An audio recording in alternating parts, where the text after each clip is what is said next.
우리가 새로운 삶을 산다는 것은 기대를 하게 됩니다. 그런데 새로운 삶이 모두 다 이렇게 기대가 되느냐? 사실 그렇지도 않아요. 야곱의 일생을 되돌아보면 그것을 알 수가 있죠. 우리가 좋은 곳에서 새 출발한다, 그럼 감사하잖아요, 그죠?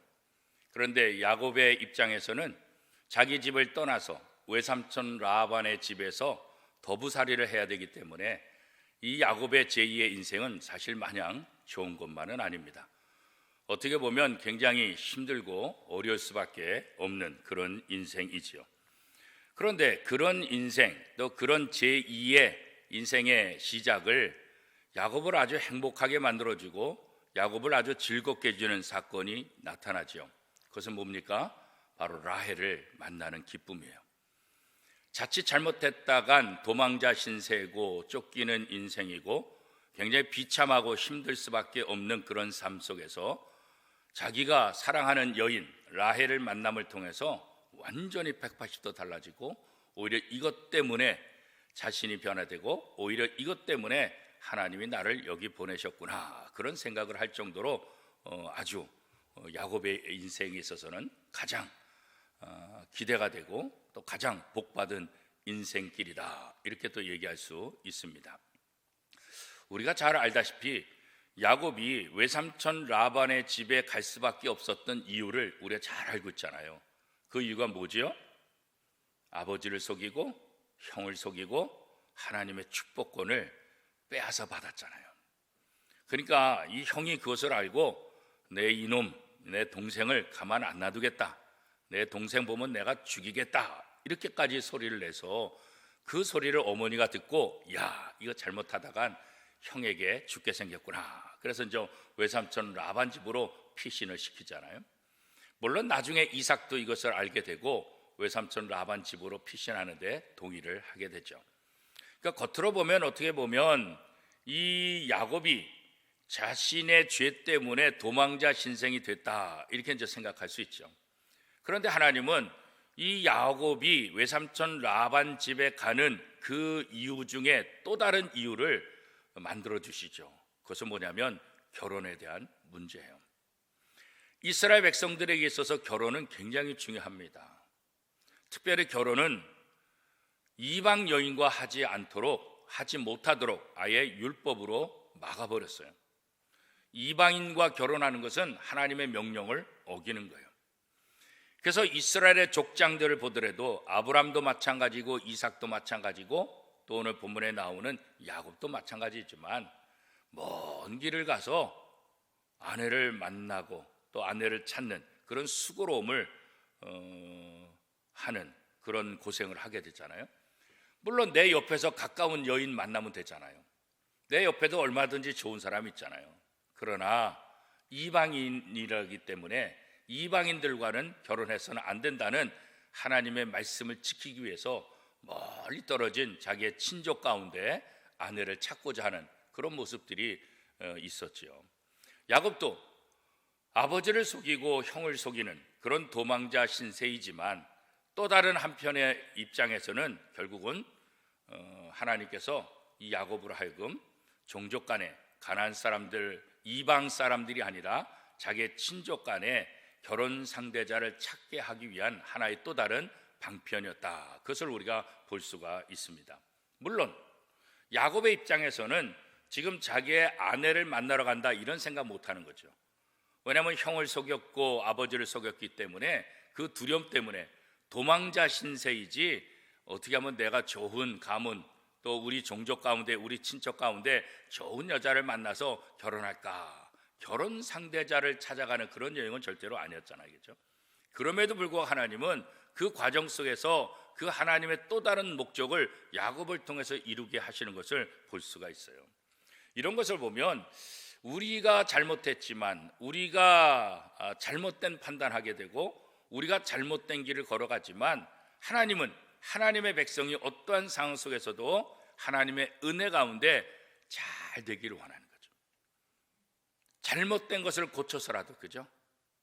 합력하여 선을 이루게 하시는 하나님. 이 단어 우리가 좋아하잖아요. 합력하여 선을 이루게 하시는.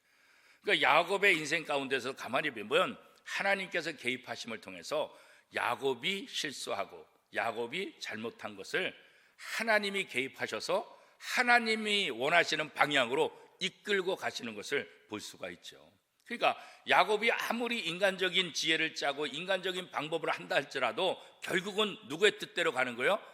하나님의 계획 속에, 그 흐름 속에 갈 수밖에 없는, 하나님께서 그렇게 몰아가시니까 이것은 뭐예요? 전적인 하나님의 은혜다, 이렇게 볼 수 있는 거죠. 그래서 오늘 우리의 인생 가운데도 되돌아보면 이거 다 하나님의 은혜였구나. 그때는 몰랐지만 지나고 보니까 그 자체가 은혜였다. 그때 질병 때문에, 어떤 때는 암투병 하느라고 너무나 괴롭고 힘들었는데, 때로는 사업의 실패 때문에 너무나 괴롭고 너무나 힘들어서 소망이 없었는데, 그런데 지나고 보니까 그게 하나님의 뜻이었구나, 그게 하나님의 은혜였구나, 그래서 하나님이 나를 이렇게 인도하셨구나, 그런 것들을 우리가 알 수가 있는 거예요.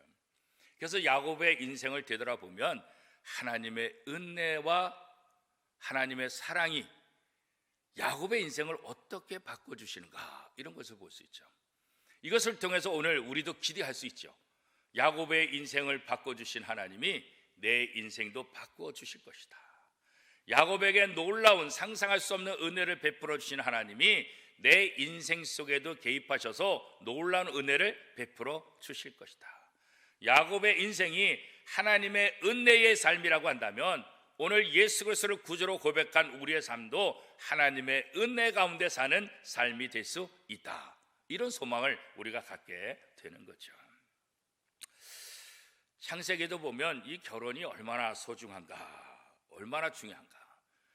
이 구약 성경에 있어서 하나님께서 이 결혼의 부분은 이스라엘 백성들을 거룩한 하나님의 백성으로 이끄시기 위한 하나의 방편으로 이 결혼 제도를 사용하시는 거예요. 그래서 이방인들과 구별되게 하나님의 백성답게 살 수 있도록 하는 것, 그래서 이방인들과 어떻게든지 다르다는 것을 보여주기 위해서 이방인과 결혼하는 것을 금하고 이스라엘 민족들 가운데 또 친족들 가운데 결혼을 하라, 내 아내를 삼으라, 이렇게 이제 명령한 것을 볼 수가 있죠. 그렇기 때문에 이방인을 아내로 삼는 것은 어떻게 보면 하나님을 멸시하는 거예요. 왜? 하나님이 하지 말라고 하는 것을 했기 때문에 하나님을 멸시하는 거죠.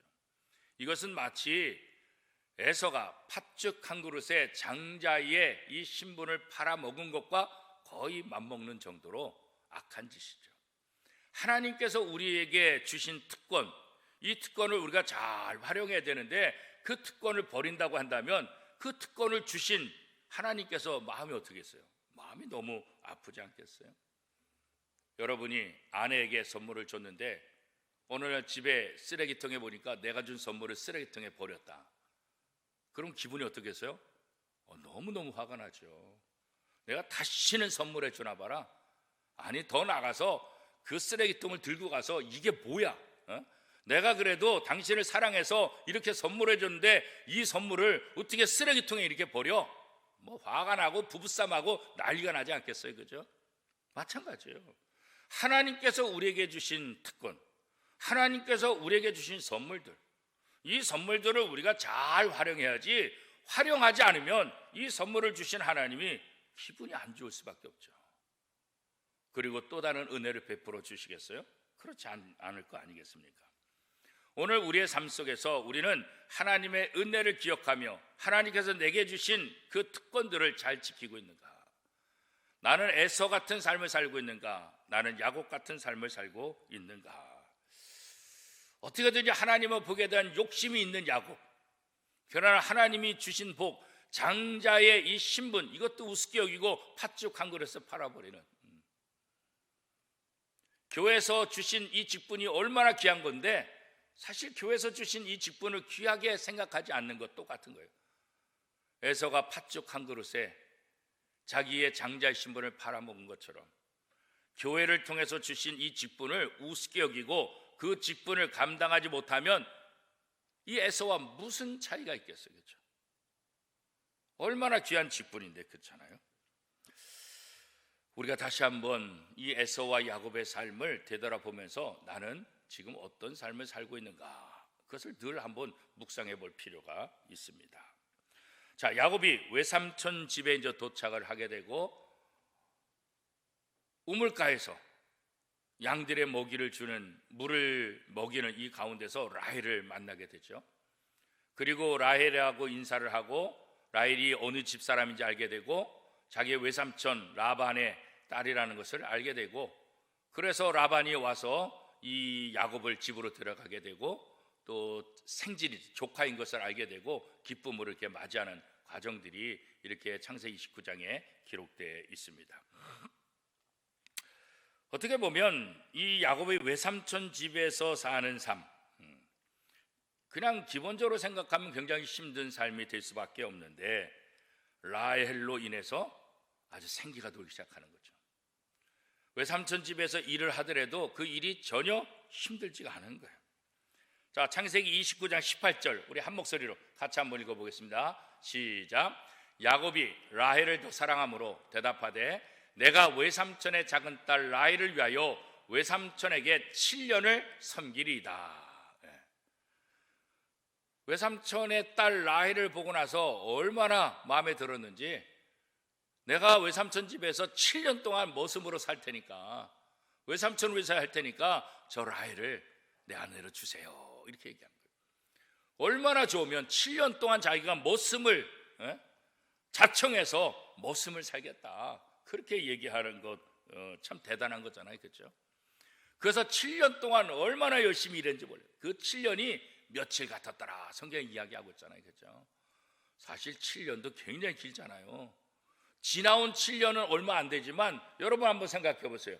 여러분 오늘로부터 7년 전 여러분은 어땠어요? 그 7년 전 어떤 일이 있었어요? 그때 7년부터 지금까지 이렇게 보세요. 사실 굉장히 긴 시간이죠. 7년이 얼마나 긴데, 그죠?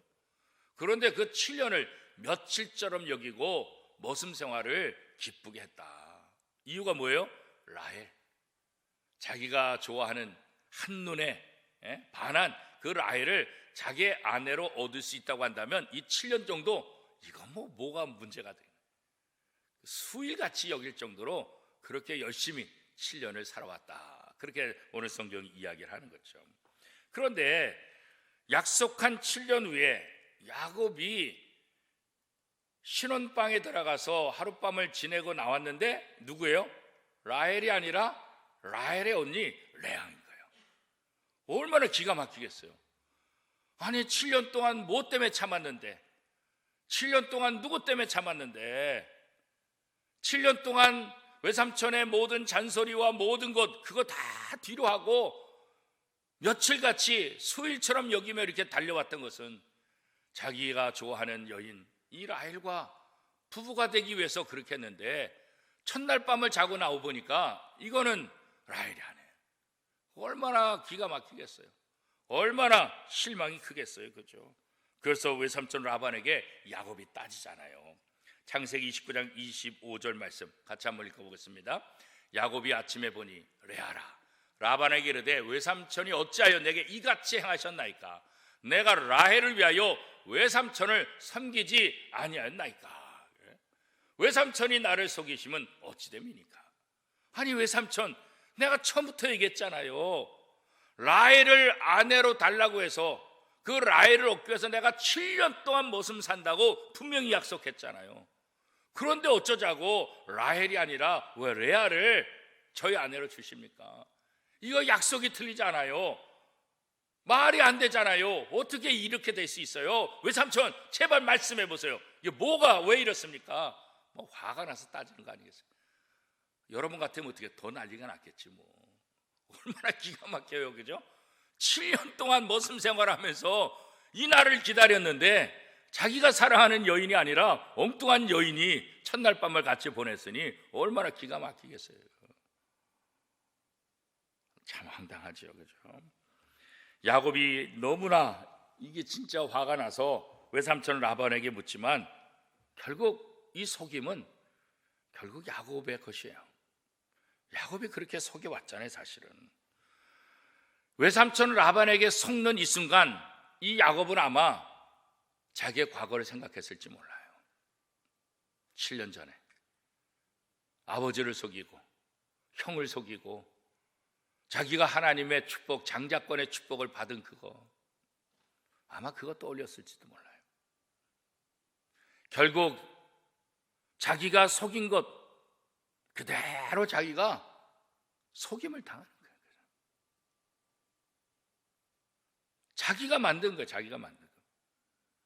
이 과정을 통해서 야곱은 자기의 모습을 아마 생각했겠죠. 그리고 마음 아팠겠죠. 그런데 이 외삼촌 라반이 어떻게 대답합니까? 창세기 29장 26절 27절 같이 읽겠습니다. 라반이 이르되 언니보다 아우를 먼저 주는 것은 우리 지방에 사지 아니하는 바이라. 이를 위하여 7일을 채우라.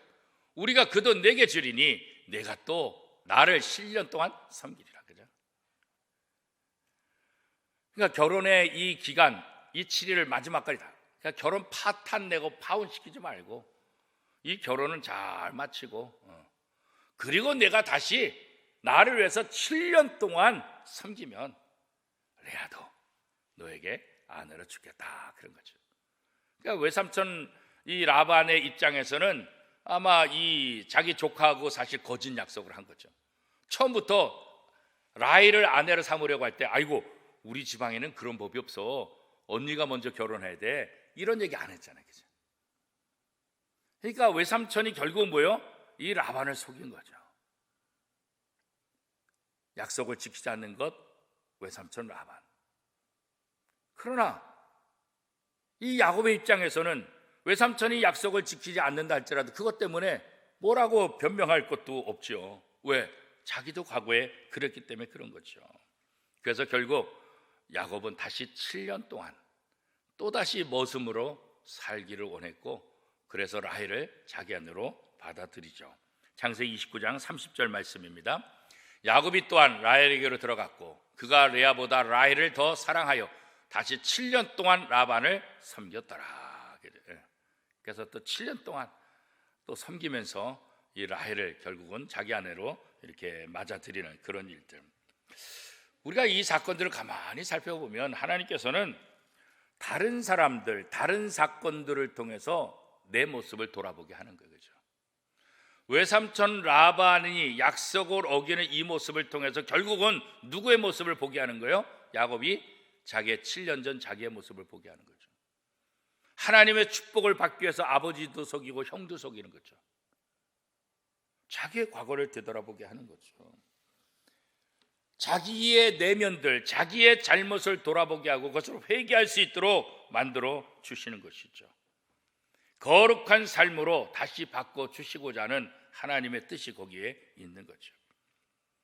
하나님은 야곱을 훈련시키기 위해서 라반을 반면교사로 삼으신 거죠.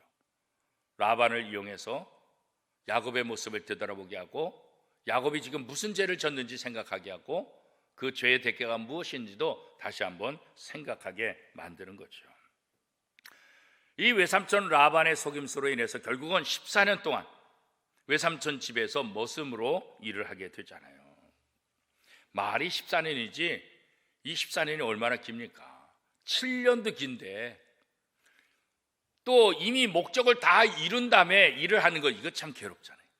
처음에 7년은 라헬을 자신의 아내로 삼기 위해서 열심히 일하니까 7년이 수일같이 여겼다 이랬잖아요. 그런데 이미 결혼한 이후에 7년을 갖다가 또 섬긴다는 것은 이건 또 다른 거죠. 얼마나 괴로웠겠어요. 얼마나 지긋지긋했겠어요. 얼마나 그 7년이 또 길겠어요. 그죠? 외삼촌한테 속아가지고 결혼을 했긴 했지만 7년을 또 묶여가지고 7년을 라헬과 부부 생활을 하지만 7년 동안 묶여가지고 또 외삼촌 집에서 일을 해야 된다는 것 자체가 굉장히 괴로울 수밖에 없는 거죠. 그렇죠? 속이기에 능한 이 야곱이 결국 자신이 속아서 그렇죠? 14년을 속임을 당하는 그런 인생으로 삶을 살게 되는 거죠. 이 14년에 외삼촌 라반 집에서 일하는 이 일을 통해서 결국은 뭐예요? 남의 위에 올라가서 지배당하는 것이 아니라 다른 사람을 섬기는 훈련을 하게 되는 거죠. 억지로라도 자원해서 섬기는 거 아니었잖아요. 사실은 처음에는 아내를 얻기 위함이고, 두 번째도 이 외삼촌의 속임수 때문에 또 7년을 더 일하니까, 자기가 원했던 것은 아니지만 어떻든지, 자, 야곱은 이 긴 14년이라는 이 시간 동안 어쩔 수 없이 안 하면 안 될 수밖에 없는 섬김의 삶이 되는 거죠.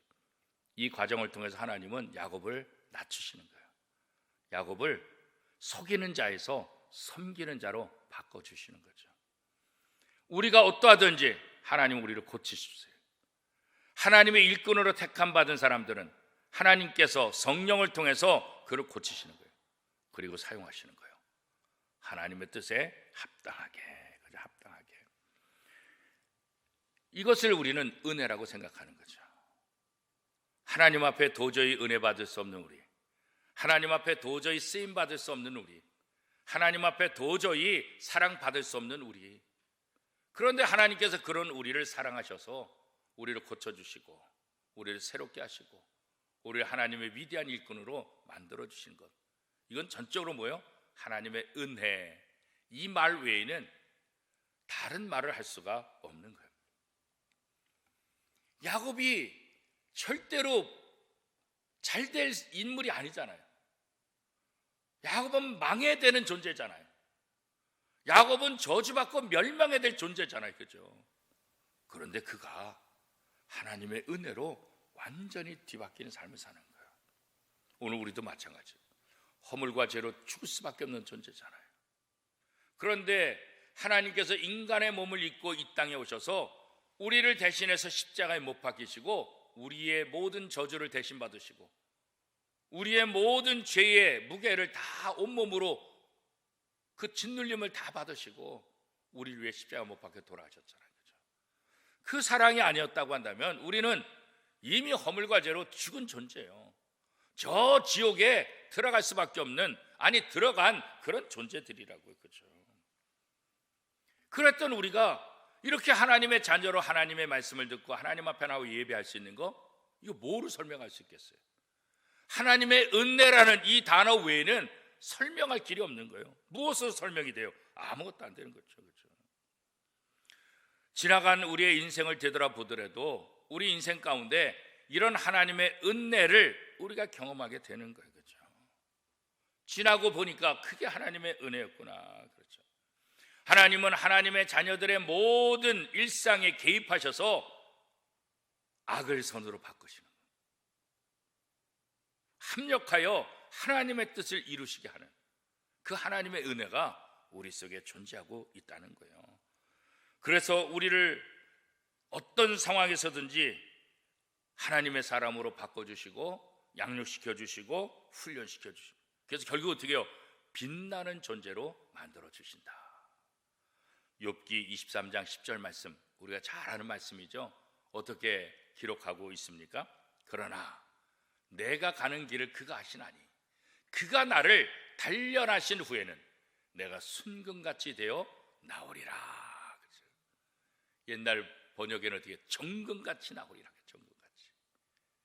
하나님이 나를 훈련시켜서 나를 정금같이 가장 빛나는 존재로, 가장 순수한 존재로, 불순물이 제거된 최고의 금으로, 정금으로 우리를 만들어 주신다. 이게 하나님의 은혜 아니겠습니까? 그렇죠? 야곱은 14년의 긴 고난의 세월이 있지만 이것이 오히려 야곱에게는 은혜의 시간이었어요. 우리의 삶도 평범한 일상 속인 것 같지만 결국은 뭐예요? 하나님이 우리와 함께 하셔서 하나님의 은혜와 하나님의 섭리 가운데 우리를 살게 하시는 거예요. 내일이 어린이날이에요. 어린이는 태어날 때부터 아무런 부모한테 도움이 안 돼요. 오히려 부모를 더 지치게 만들지, 피곤하게 만들고, 그렇잖아요. 할머니 할아버지들도 아기들이 너무너무 예쁘고 너무너무 좋은데, 그래서 손주들이 할머니 할아버지 집에 오면 너무 행복하고 너무 좋대잖아요. 근데 가고 나면 더 좋대잖아요. 왜? 너무 시달려가지고, 너무 시달려가지고. 오늘 아침에도 그 다른 교회 목사님, 손주 보니까 너무 이쁘다고 그러면서 뭐 손주가 나면은 이 암행어사가 된대. 암행어사가 가는 곳곳마다 뭐를 보여주죠? 이 마패를 탁 보여주면서 암행어사 출도 이렇게 하잖아요. 그 사람들이 원하지 않아도 마패를 들이내밀잖아요. 그런 것처럼 손주 본 사람들은 상대방이 원하지 않아도 마패를 들이낸대. 자기 손주 그 사진들 이쁘지 남들이 보고 싶지 않아도 암행어사 마패처럼 그냥 들이밀고 이쁘다고 그렇다는 거예요. 그래서 그게 그래요 그랬더니 목사님도 좀만 기다려봐, 애 낳으면 아마 나보다 더 할걸 그러더라고요. 그렇대.